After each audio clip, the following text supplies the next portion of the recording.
क्या हमारे देश के प्रधानमंत्री नरेंद्र मोदी सिर्फ 12वीं पास है? क्या इनसे देश नहीं चलता? क्या ये देश के विकास के बारे में सोचने के बजाय दिन रात विपक्षियों को कैसे जेल भेजा जाए इसके बारे में सोचते रहते हैं? यह सब हम नहीं कह रहे हैं, यह सब कहना है देश की राजधानी दिल्ली के मुख्यमंत्री अरविंद केजरीवाल का। अरविंद केजरीवाल ने दिल्ली विधानसभा में प्रधानमंत्री नरेंद्र मोदी को लेकर जो कहा, उसे सुन आप हैरान रह जाएंगे। आप भी सुनिए दिल्ली के मुख्यमंत्री अरविंद केजरीवाल ने प्रधानमंत्री मोदी के बारे में आखिर क्या क्या कहा। आम आदमी से मन की बात और अपने भाई से धन की बात। भारत के इतिहास में सबसे भ्रष्ट प्रधानमंत्री अगर कोई हुआ है, सबसे भ्रष्ट प्रधानमंत्री अगर कोई हुआ है, भारत के इतिहास में सबसे भ्रष्ट, भारत के इतिहास में सबसे कम पढ़ा लिखा प्रधानमंत्री अगर हुआ है, मैं नहीं समझता आजाद भारत में कोई 12वीं पास प्रधानमंत्री हुआ है। उनसे सरकार चलती नहीं है, अहंकार उनका 7वें आसमान के ऊपर है। सवेरे से शाम तक इसको जेल भेजो, इसकी सदस्यता रद्द करो, इसको जेल भेजो, बस सवेरे से शाम तक यही चलता रहता है। बैठिए प्लीज, बैठिए। मैं आज महाजन जी, बीजेपी के सारे लोगों को मैं अपील करना चाहता हूं, नरेंद्र मोदी जी के नेतृत्व के अंदर आज पूरे देश को तबाह करने की कोशिश की जा रही है। जो लोग देश को तबाह करना चाहते हैं बीजेपी में रहो, और जो लोग देश को बचाना चाहते हैं आज बीजेपी छोड़ दो।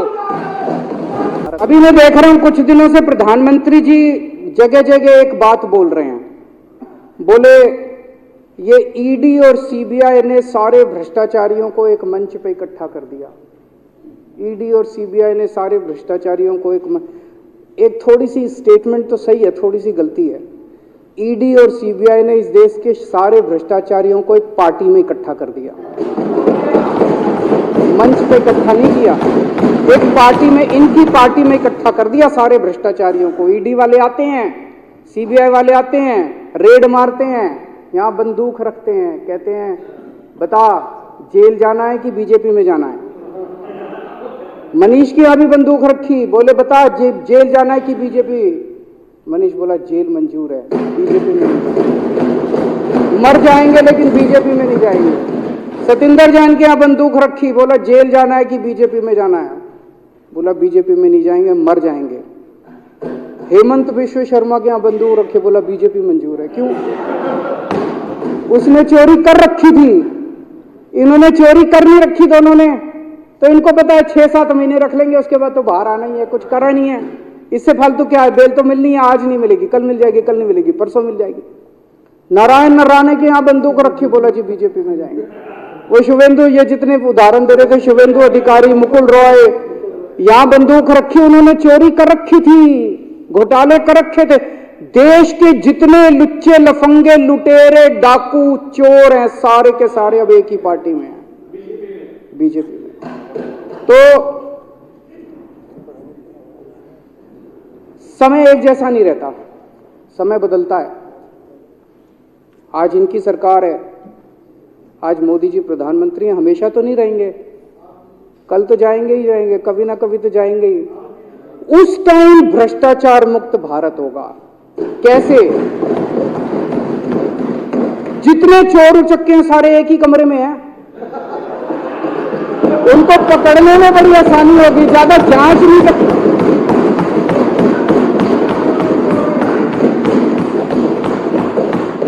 सारों को ईडी सीबीआई दिखा के सारे देश के लुटेरों को इन्होंने अपनी पार्टी में इकट्ठा कर लिया। जिस दिन इनकी सरकार जाएगी और मोदी जी प्रधानमंत्री नहीं होंगे, बीजेपी वालों को जेल में डाल दो, देश भ्रष्टाचार मुक्त हो जाएगा।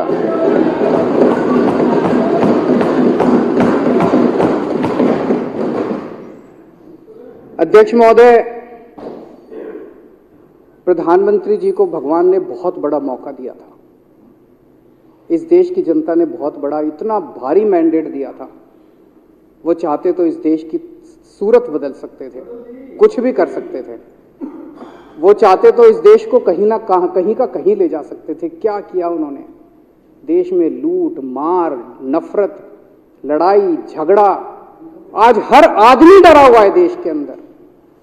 सबको साथ लेके चलते हैं, जैसे हम सबको साथ लेके चल रहे हैं, हम इनको भी साथ लेके चलते हैं। सबको साथ लेके चलते हैं हम लोग, सबको साथ लेके चलते हैं। मनीष सिसोदिया ने इतने अच्छे स्कूल बना दिए। प्रधानमंत्री जी मनीष जी को बुला के कहते, मैं तेरे को देश कार्य शिक्षा मंत्री बना रहा हूं मनीष सिसोदिया, जा 10 लाख स्कूल ठीक कर दे देश के। तब बड़ी बात होती है।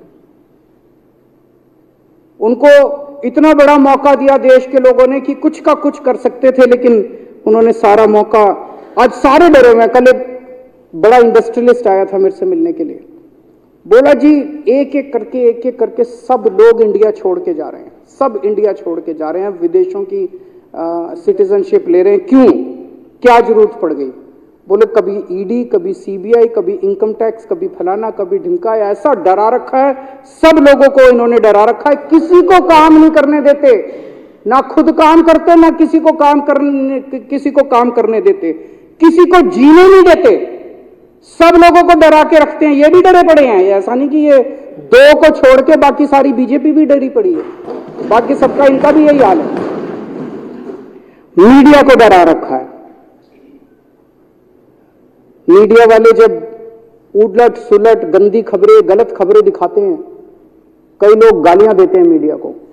मीडिया ऐसे क्यों है, मीडिया बिका हुआ है, गोदी मीडिया, फलाना मीडिया। मैं आप सबकी जानकारी के लिए बता दूं, एक एक मीडिया हाउस के मालिक के ऊपर 4-4 ईडी के केसेस बना रखे हैं इन्होंने। आप भी उनकी जगह होते, आप भी यही करते। मजबूरी है उनकी। जिस दिन ये पता चल गया ना मोदी जा रहा है, ये देखना ये मीडिया खा जाएगा इनको पकड़ पकड़। अभी मजबूरी है सबकी, सबकी मजबूरी है मीडिया वालों की। एक एक मीडिया हाउस के मालिक के ऊपर इन्होंने 4-4, जब मर्जी जेल में डाल दें इसको, जब मर्जी जेल में डाल दें इसको। सबको डरा रखा है इन्होंने, जजों को डरा रखा है इन्होंने।